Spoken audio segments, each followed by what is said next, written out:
Welcome back, fellow art enthusiasts. Today's journey promises to be an exhilarating one as we witness the birth of a breathtaking masterpiece. Imagine a little artist with a vision, sketching a scene that encapsulates the sheer joy of driving a magnificent car.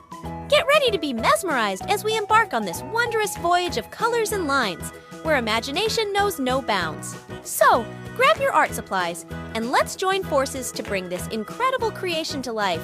Let the strokes of our collective imagination pave the way for a stunning adventure. Once upon a time, in the vibrant town of Riverside, there lived a curious young soul named Emma, whose passion for creativity knew no bounds. One sunny afternoon, as she strolled down the bustling streets, Emma stumbled upon a hidden alley adorned with remnants of an old, abandoned car. Little did she know that this chance encounter would unlock a whirlwind of adventure and lessons about the power of determination and the beauty of perseverance. Intrigued by the allure of the forgotten automobile, Emma wasted no time in dusting off her sketchbook and pencils, her mind already racing with visions of a captivating tale to be unveiled through her art. With unwavering determination, she sketched a world where a spirited child steered a magnificent car through a fantastical landscape, brimming with endless possibilities and untold adventures.